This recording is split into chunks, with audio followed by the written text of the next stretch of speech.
The first time I saw him, his name was just a question mark in my mind. He was a fixture in my peripheral vision, a man perpetually caught in the drizzle of his own life. This was at the Pinnacle Plaza, a strip mall whose name promised grandeur it could never deliver, housing a laundromat, a discount shoe store, and the grocery store where I worked as an assistant manager, Fresh Fair Market. His name, I would later learn, was David.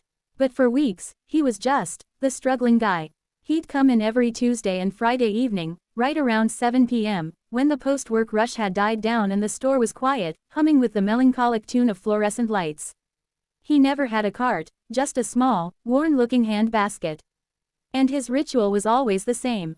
He'd start in the produce section, carefully examining apples or potatoes, holding them up to the light as if judging their very souls. He'd put 3 or 4 in a plastic bag, then hesitate, put one back, and then sometimes, put that same one back in again. It was a tiny, silent battle fought over the price of a gala apple.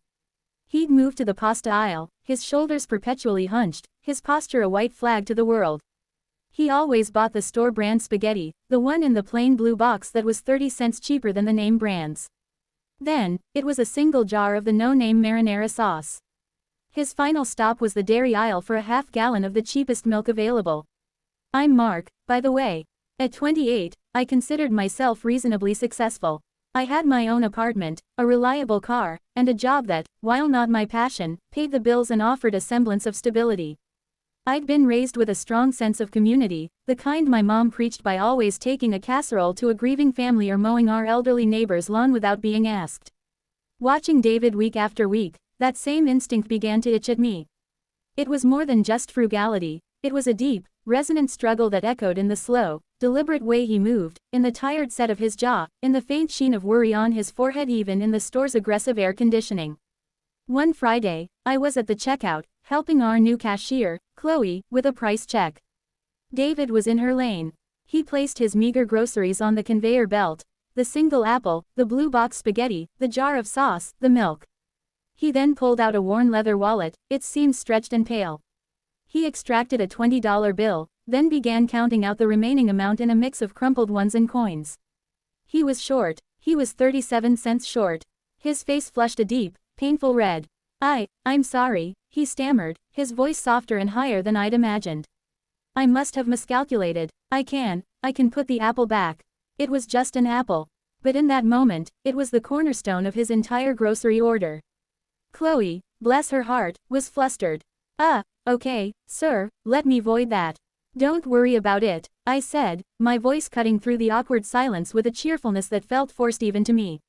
I pulled a dollar bill from my own pocket. We've got a loose change fund for this kind of thing. It was a lie, but a harmless one. I slid the dollar across to Chloe. Keep the apple. David looked at me, his eyes a startling shade of hazel, wide with a mixture of humiliation and gratitude. Thank you so much. I'll pay you back next time. It's really not necessary, I said, offering what I hoped was a reassuring smile. Happens to the best of us. He nodded hurriedly, gathered his bag, and almost scurried out of the store, his shoulders, if possible, even more hunched than before. That incident sealed it for me. I couldn't just be a spectator to this man's quiet battle. I had to try and help. But how? Handing him money was out of the question, it was too direct, too patronizing. I needed a strategy, something that would preserve his dignity while offering genuine support. The opportunity presented itself the following Tuesday. I saw him entering the store, right on schedule. My heart did a little nervous flip. I took a deep breath, grabbed a shopping basket of my own, and casually positioned myself in the pasta aisle, pretending to be checking inventory. He arrived right on cue, his eyes going straight to the familiar blue box. This was my moment. Tough choice, isn't it? I said, gesturing to the wall of pasta. So many brands, all basically the same thing. He flinched, startled, then recognized me. A guarded look came into his eyes. Oh, hello. Yeah, I just get the store brand. Smart man, I said. But you know, I was just looking at this. I picked up a box of a slightly better brand that was on a buy one, get one free promotion. With this sale, the per unit price is actually lower than the store brand. You end up with 2 boxes for less than the price of 1.5. It's a better value, if you have the space for it. I held my breath. This was the test. Would he see it as helpful advice or intrusive financial coaching? He looked from the blue box in his hand to the sale box I was holding. I saw the calculations running behind his eyes, the same ones he did with the apples. "You're sure?" he asked. "Positive," I said, pointing to the small tag on the shelf. "See, the unit price is right here." A slow, hesitant smile touched his lips. It transformed his entire face. He looked younger, the weariness momentarily receding. "Well, I guess that makes sense. Thank you. That's very kind of you." "No problem at all," I said, feeling a surge of victory. "Name's Mark, by the way. I'm one of the managers here." "David," he said, finally offering his name. "David Miller. Nice to officially meet you, David." That small interaction was the crack in the dam.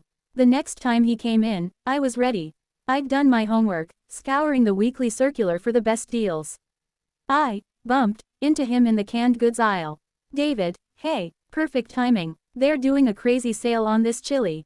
If you buy 4, you get $1 off each, plus it rings up with an extra loyalty card discount. It's a steal." He looked at me, less guarded this time. "Is that right?" "Swear on my employee discount," I said with a grin. He ended up buying 6 cans. The following week, I casually mentioned that the store was overstocked on frozen vegetables and they were being clearanced out at half price. I showed him how the store brand rotisserie chicken, which we sold hot until 8 p.m., could be stripped and the meat used for multiple meals, sandwiches, chicken salad, adding to pasta, stretching a $5 purchase into several days of protein. Our conversations began to extend beyond just grocery tips. They'd start in an aisle and continue as he walked to the checkout. He'd ask me questions, and I'd answer, slowly weaving in little pieces of my own philosophy. "You know," I said one evening as we looked at the meat counter, "my mom always said a full freezer is a happy heart. It's not about having fancy stuff, it's about having options so you're not forced to get takeout on a tight night." He nodded thoughtfully. "Your mom sounds like a smart woman." "She is. She also taught me that asking for help isn't a sign of weakness. It's a sign of smarts. Nobody gets through this world completely on their own." He was quiet for a moment, studying the packages of ground beef. "I've always tried to be self-sufficient." "There's a difference between being self-sufficient and being stubborn," I said gently. "We all need a little help sometimes. It's what people do." A few weeks later, he surprised me. He found me in the stock room, restocking the paper goods. "Mark," he said, his voice firmer than I'd ever heard it. I was wondering if you had a moment to talk." "Not about groceries." My pulse quickened. "Of course. Let's go to the break room. It's empty right now." We sat at the small, formica-topped table that had seen better decades. David clutched a styrofoam cup of water, his knuckles white. "I lost my job," he blurted out, the words seeming to shock him as much as they did me. 8 months ago, I was a draftsman for an architectural firm. They downsized. I've been doing freelance work here and there, but it's not consistent. The unemployment ran out. I've burned through my savings. I'm behind on everything." The floodgates were open. He told me about the constant, gnawing anxiety. The shame of being a man in his late 40s with a degree and a solid work history, suddenly unable to pay his electric bill. The sleepless nights spent staring at the ceiling, calculating how many months he had before his car got repossessed. The isolation. He'd pulled away from his friends out of pride, too embarrassed to admit his situation. "I feel like I'm drowning, Mark," he said, his voice cracking. "And I don't know how to swim anymore." I listened, truly listened, for the first time. This wasn't just about saving money on pasta sauce anymore. This was about a man whose entire foundation had crumbled beneath him. "David," I said when he finished, his confession hanging in the air between us. "Thank you for telling me. That took a lot of courage. Now, listen to me. You are not alone in this. And we are going to figure this out." Okay, we was intentional. I was no longer just a friendly grocery store manager offering tips. I was all in. My help became more direct, but I was careful to frame it as a partnership. I didn't give him money. Instead, I offered time and resources. I spent an evening at his small, sparsely furnished apartment, helping him overhaul his resume. The language he used was outdated, too humble. We reframed his skills, used action verbs, and quantified his achievements. Managed projects, spearheaded a team of 3 to deliver 15+ commercial drafting projects under budget and ahead of schedule. I introduced him to my friend, Sarah, who worked in HR for a large construction company. I framed it as, Sarah knows everyone. She can just give your resume a once-over, see if it passes the automated filters. It was a way to get him professional help without him feeling like he was begging for a job. I also tackled the immediate crisis, his finances. With his permission, I sat with him and we made a list of all his debts and monthly expenses. It was daunting, but seeing it on paper, organized, made it feel less like a monster in the dark. We called his utility companies together, on speakerphone in his living room. I coached him on what to say, how to ask for payment plans or hardship extensions. Hearing him, his voice gaining confidence with each call, successfully negotiating a lower monthly payment on his cell phone bill, was more thrilling than any movie. One Saturday, I showed up at his apartment with a trunk full of groceries, but not just any groceries. I'd used my employee discount and a stack of coupons to buy bulk items, a large bag of rice, dried beans, a big pack of chicken thighs, frozen vegetables, flour, yeast. This isn't a handout, I said preemptively, seeing the protest forming on his lips. This is an investment. That flour and yeast, you can make your own bread for a fraction of the cost. The beans and rice are a complete protein. This is about working smarter, not harder. You can pay me back when you're back on your feet. The last part was a white lie to preserve his pride, but a necessary one. The most profound change, however, wasn't in his pantry, it was in him. The hunch in his shoulders began to straighten. He started making eye contact. He'd come into the store and his basket would have more in it, not a lot, but enough to show he wasn't teetering on the brink of starvation. He started a small container garden on his apartment balcony after I gave him some leftover seeds from my own, growing herbs and cherry tomatoes. It was a small thing, but it was an act of nurturing, of planning for a future he was starting to believe in again. Then, the breakthrough. Sarah, my HR friend, called me. Hey, that resume you had me look at for your friend David. I passed it along to a guy the first know in the engineering department. They've been looking for a detailer with his exact skill set. It's a contract to hire position, but the pay is decent. Can he come in for an interview on Monday? I could have shouted. I called David immediately. There was a long silence on the other end of the line after I told him. An interview, he finally whispered, as if the words were sacred. Monday, 10 a.m., I said, beaming. I'll pick you up at 9:15. We're not leaving anything to chance. That weekend, we prepped. We practiced interview questions. I played the part of a stern, skeptical hiring manager. We picked out the one suit he still owned from the back of his closet and I took it to a dry cleaner to get it pressed. On Monday morning, I drove him to the interview. He was silent for most of the ride, staring out the window. What if I've forgotten how to do this, Mark? He asked, his voice thick with fear. What if I'm just rusty? You haven't forgotten, I said firmly. You're David Miller. You're a skilled draftsman. You're a problem solver. You're the guy who can stretch a grocery budget to feed a small army. This is just another problem to solve.